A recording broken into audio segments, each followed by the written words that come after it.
আসসালামু আলাইকুম। আশা করি আপনারা সকলে ভালো আছেন, আমি ভালো আছি। আজকে আমরা সরল মুনাফা, আমরা এর আগে সরল মুনাফা এবং চক্রবৃদ্ধির মুনাফা বেসিক যে বিষয়গুলো ছিল বেসিক গুলো আমরা একটা ক্লাসে শিখেছি। আজকে আমরা অঙ্ক প্রয়োগ করে দেখব যে আসলে ওই বেসিক যে সূত্রগুলো শিখেছি এই সূত্রগুলো দিয়ে আমরা অঙ্ক করতে পারি কিনা। যারা আপনারা আমার এই বেসিক ক্লাসটা দেখেননি, আমি এই ক্লাসের ইনবক্সে তার লিঙ্কটা দিয়ে দিব। অবশ্যই এই ক্লাসটা দেখার আগে আপনারা অবশ্যই বেসিক ক্লাসটা দেখে নেবেন, হয়তো তখন আপনাদের বুঝতে অনেক সুবিধা হবে। ওকে, তাহলে এরপরে করতে গেলে আমাদের একটু আবার একটা দুটো সূত্র জানতে হবে। একটা হচ্ছে চক্রবৃদ্ধি, চক্রবৃদ্ধির মূলধন। হ্যাঁ, চক্রবৃদ্ধির মূলধন সমান কি? চক্রবৃদ্ধির মূলধনকে আমরা এ দ্বারা প্রকাশ করি। এটা সূত্রটা হচ্ছে পি ইন্টু এক প্লাস যোগ হচ্ছে আর পাওয়ার হচ্ছে n। এটা হচ্ছে চক্রবৃদ্ধির মূলধন সমান সূত্রটা আমরা এটা লিখবো অলওয়েজ। যখন চক্রবৃদ্ধির মূলধন বের করতে পারবো তো আমরা এই সূত্র দিয়ে চক্রবৃদ্ধির মূলধনটা বের করব। আর চক্রবৃদ্ধির মুনাফা, চক্রবৃদ্ধির মুনাফা, চক্রবৃদ্ধির মুনাফা এটাকে চি দ্বারা প্রকাশ করা হয়। এটা অর্থ হচ্ছে চক্রবৃদ্ধি মুনাফা লিখতে হবে এ মাইনাস হচ্ছে পি, এ মাইনাস পি। তার মানে চক্রবৃদ্ধির মূলধন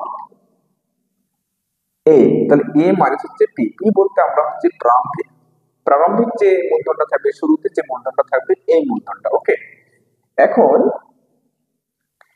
এখান থেকে আমরা যে সূত্রটা আসে এর মান কি হচ্ছে? এর মান হচ্ছে পি ইন্টু এক যোগ হচ্ছে আর পাওয়ার হচ্ছে এন মাইনাস পি। ওকে, তাহলে আমাদের এখন যে মেইন যে সূত্রটা আছে, এখানে যে মেইন সূত্রটা আছে সেই মেইন সূত্রটা আমরা এখন আলোচনা করবো। এখানে থেকে আমরা যে কি কমন যাচ্ছে, এখানে পি, এখানেও পি আছে, এখানেও পি আছে, তার মানে পি কমন যাচ্ছে। পি কমন গেলে আমাদের বাকি থাকে এক যোগ আর পাওয়ার এন মাইনাস এই টিটা চলে গেছে, মাইনাস থাকবে এক।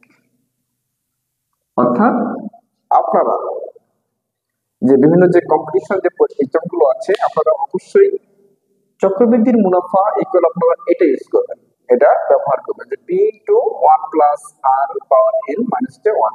ওকে, আমরা এটা ব্যবহার করে ডিরেক্ট ব্যবহার করবো, এগুলো আমাদের ব্যবহার করা দরকার নেই। তাহলে চক্রবৃদ্ধির মূলধন সমান আমরা লিখবো এ ইকুয়াল হচ্ছে পি ইন্টু ওয়ান প্লাস আর পাওয়ার এন। আর চক্রবৃদ্ধি যখন মূলধন যাবে তখন আমরা এই সূত্র প্রয়োগ করবো পি ইন্টু ওয়ান প্লাস আর পাওয়ার এন মাইনাস ওয়ান। ওকে, এখন আমরা যেহেতু এই অঙ্কে আমাদের কি বলছে 6% হারে 3,000 টাকা এক বছরের চক্রবৃদ্ধির মুনাফা কত, তাহলে আপনারা সরাসরি এটা বের না করে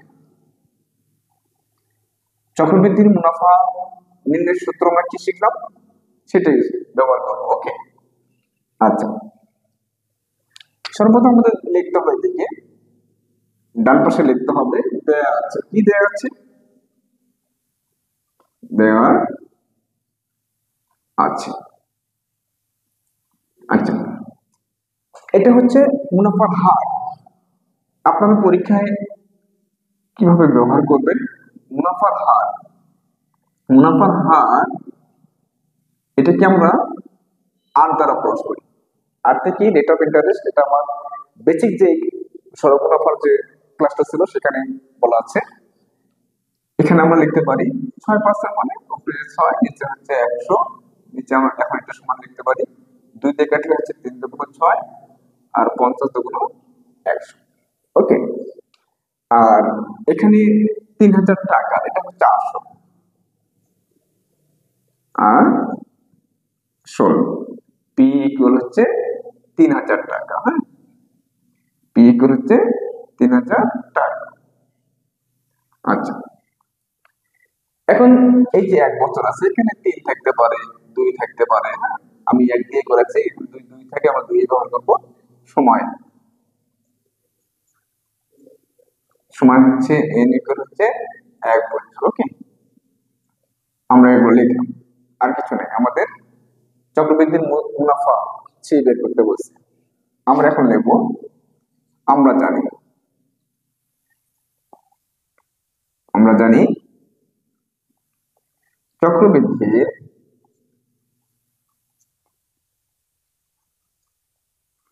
চক্রবৃদ্ধির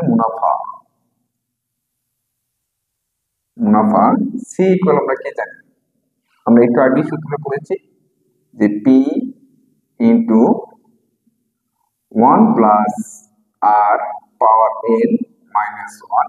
ওকে, এখন এখানে পি এর মান কত? আমাদের পি এর মান দেওয়া আছে 3000। আমরা 3000 লিখব, 3000। তারপর সেকেন্ড ব্র্যাকেট আছে, এখানে ফার্স্ট ব্র্যাকেট দেব, তারপর 1 প্লাস আর এর মান কত? 3 বাই কত? 50। তাহলে আমরা 3 বাই কি দেব? 50। এন বলতে আমরা এখানে সময় বোঝাবো। এখানে যদি 2 থাকে তাহলে আমরা 2 ব্যবহার করবো, এখানে যদি 1 থাকে আমরা 1 ব্যবহার করবো। ওকে, যেহেতু আমাদের সময় কত আছে? 1 বছর, আমরা এখানে 1 ব্যবহার করবো। মাইনাস 1 আছে, আমরা 1 দেব। ঠিক আছে, আমাদের অঙ্কগুলো এটা সহজ। এখন আমাদের এখানে আছে 3000, আমরা যা আছে আমরা তাই লিখবো। এখানে সেকেন্ড ব্র্যাকেট ইউজ করবো। এটা লসাগু করলে কত হয়? 50 হয়। তাহলে 1 দিয়ে ভাগ করলে 50 হয়, 1 দিয়ে 50 কে গুণ করলে কি হবে? 50 হবে। তারপর 50 দিয়ে 50 কে ভাগ করলে 1 হয়, 1 দিয়ে 3 কে গুণ করলে 3 হবে। তাহলে এটা হলো মাইনাস কত? 1। ওকে, তারপরে আমাদের আসবে এখন যে 3000, এটা আমাদের কত আসতেছে? এই যে পাওয়ার কত আছে? 1 আছে, তাহলে 1 আমাদের দিলেও যা, না দিলেও তা। কিন্তু যদি এখানে আমাদের 2 আসতো তাহলে 2 ভাগ দেওয়া লাগতো, তো আমরা কিন্তু ব্যবহার করেই থাকি। তাহলে এখানে আমাদের আসতেছে এখন 53/50। আমাদের আপাতত সেকেন্ড ব্র্যাকেটটা ইউজ করতে হবে। এখানে পাওয়ার 1, নিচে হচ্ছে 1। এখন দেখেন, এখানে যদি 2 বছর থাকতো তাহলে 53/50 2 বার গুণ হতো। যদি 1 আছে তাহলে 1 এর 53 এর উপর পাওয়ার 1 তাহলে 53 হবে, আর 50 এর উপর পাওয়ার যদি 1 থাকে তাহলে আমাদের 50 হবে। তাহলে ওটার কোনো মানের পরিবর্তন হচ্ছে না। তাহলে আমরা লিখতে পারি 3000 গুণন 53/50 বিয়োগ হচ্ছে 1। ওকে, এখন কথা হচ্ছে আমাদের 3000 থেকে যাবে, এখানে 3000 থেকে যাবে, এখানে কি আসতেছে? 50 লসাগু করলে 50 হয়, 53 থেকে যায়, মাইনাস এখানে 50 থাকে। এখন আমাদের কত আসতেছে? 3000 গুণন 53 থেকে যদি 50 বাদ দিই তাহলে কত থাকে? 3 থাকে, আর নিচে কত থাকে? 50 থাকে। এখন হচ্ছে আমাদের অঙ্ক শেষ। আমরা যদি এলটা এখানে লিখি 3000 গুণন 3/50, তার মানে কি? আমরা যদি এই 0 আর 0 কেটে দেই তাহলে 50 দিলে ভাগ দিই, 5 6 কত আসে? 30, আর এটা 0। তার মানে আমাদের 3 6 কত? 3 6 হচ্ছে 18, আর 0 180 টাকা। এখন আমরা আসি যে আসলে আমরা কোথায় কোথায় এখানে ভুল করে থাকি। হ্যাঁ, আমরা অনেক শিক্ষার্থী বন্ধু আছি বা আমরা যারা এক্সাম দেই, আমরা কিন্তু এইটা যখন আমরা এটা বের করলাম, যেমন এখানে কি আছে? 53 আছে, 53/50 আছে, এইটা কিন্তু এর সাথে গুণ করে দিয়ে লাস্টে আমরা 1 বিয়োগ করে দিই। এটা কিন্তু করা যাবে না, এটা করলে অঙ্কটা ভুল হবে। অর্থাৎ আপনাকে এই ব্র্যাকেটের কাজটা সম্পূর্ণ শেষ করে যে ফলাফলটা আসবে এই ফলাফলের সাথে আমাদের মূলধনটা গুণ হয়ে যাবে।